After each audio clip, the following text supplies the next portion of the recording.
Okay, major technicality. Started reading too fast, must be.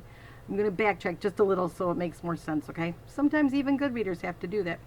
Okay, so let's begin one more time where I kind of left off. I'm backtracking just a little.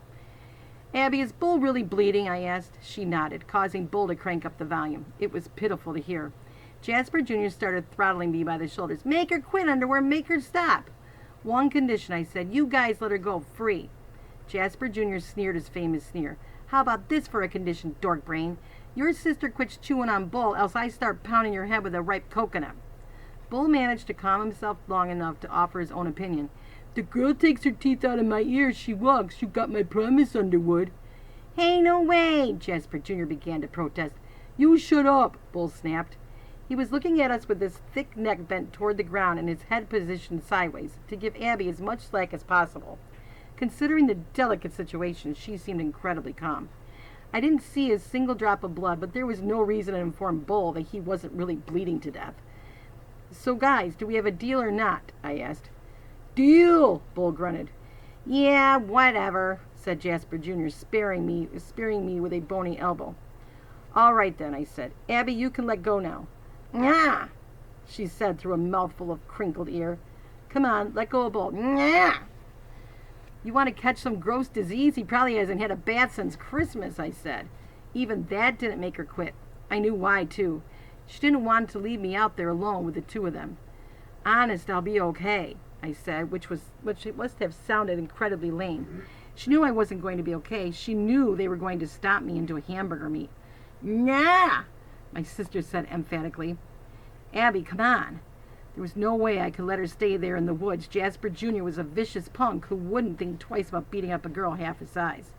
Bull said, I think I'm gonna hurl. Abby chomped down harder, and the noise that came out of Bull didn't sound human. Jasper jumped me again and put me in a headlock. Now listen, you little brat, he snapped at my sister.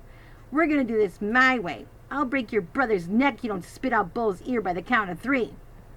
There was no response from Abby, but now I saw fear in her eyes. My face must have looked like a tomato about to explode as hard as Jasper Jr. was clinching down on me. I couldn't tell my sister what to do next because I couldn't speak out a word. 1, said Jasper Jr. Abby hung on. 2. Abby wasn't budging. 2, Jasper Jr. barked again.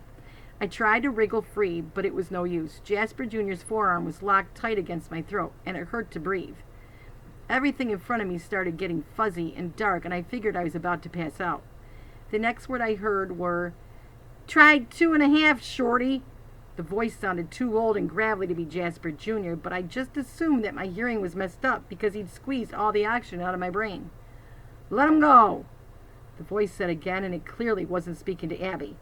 It was speaking to Jasper Jr., who, to my complete surprise, immediately let me go. I fell to the ground and stayed on all fours until I caught my breath. You all right, Noah? I lifted my eyes in bewilderment. The voice belonged to a lanky, long-armed man with woolly, silvery hair. A gleaming gold coin hung from a tarnished chain around his neck. His craggy face looked like a mahogany stump, and on one tanned cheek was a scar in the shape of an M.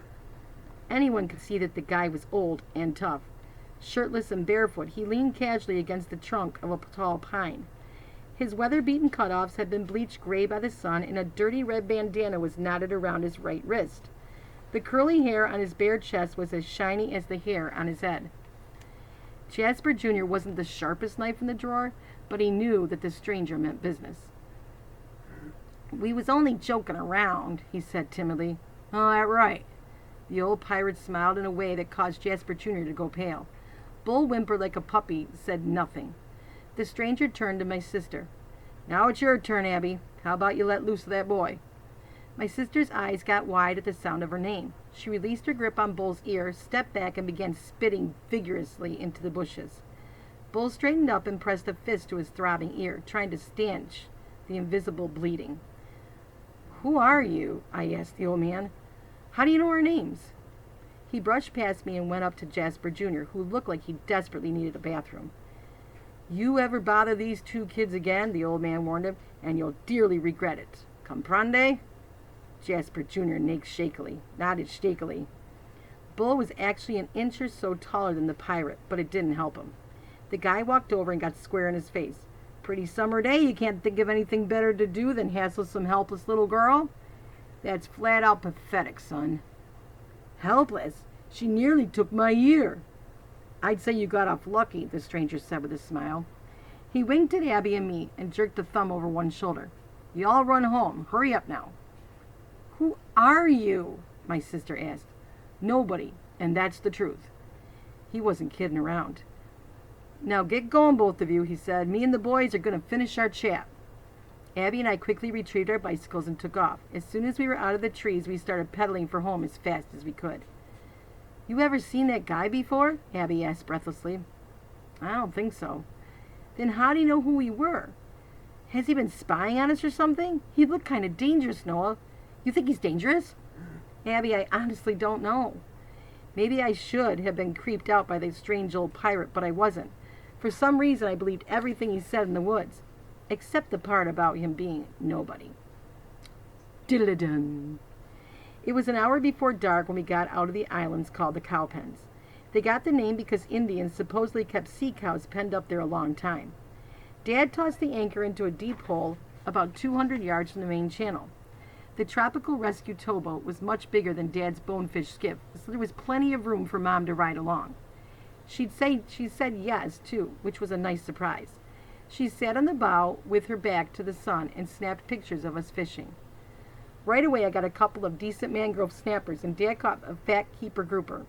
My sister reeled in a pufferfish that blew itself up into a spiny balloon. She said it looked just like her fourth-grade teacher. Of course, Abby and I didn't mention what had happened that afternoon on the way home from Shelley's trailer.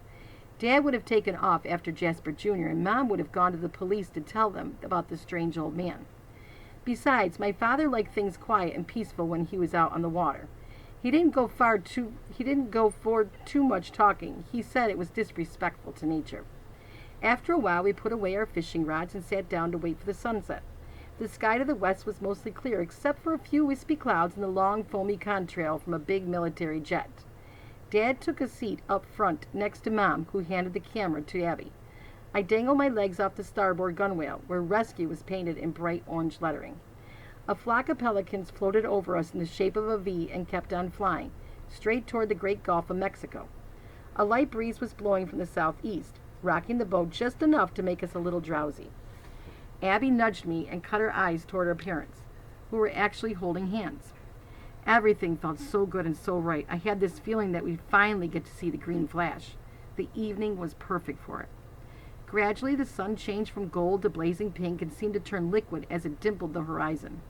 None of us said a word because we didn't want the moment to end. People who've never seen a sunset at sea would be blown away. Time seems to slow down until finally that last huge blazing ball looks like it's just hanging there, balanced on the far edge of the earth. In reality, though, it's dropping fast. As the last rosy crescent melted into the gulf, I felt myself leaning forward, squinting hopefully at the skyline. Then, the sun was gone, leaving a pale lemon emptiness. I glanced over at Abby, who was putting the camera away. She smiled and shrugged. Wow, that was gorgeous, my mother whispered. Yeah, said Abby, but no green flash. Maybe next time, my father said as he always did. I turned my gaze back to the horizon and held it there, even as the rim of pink faded to darkness. I heard Dad hauling in the anchor and Mom zipping her windbreaker and Abby asking if she could steer back to the dock. But still, I couldn't take my eyes off the sky. Okay, sorry for all the bumps in the way that I was talking. I don't know. Sometimes I just get so fast, I get so excited, it just kind of melts all together. Okay, so now listen, remember, you're going to go do this piece of paper, which is on your computer, of course. It's all about Hyacinth this time. That's the guy that wrote the book, Carl Hyacinth. It's about his life. So you're going to go read about him and figure out the quotes that match the answers. Okay, hopefully you have no problems with it. If you do, shoot me a text, give me a chat. I'm always up for it. Okay, guys? You have a beautiful, wonderful rest of your Monday and your Tuesday. And I will see you back on, that's right, on Wednesday. Bye, guys. Till the next time.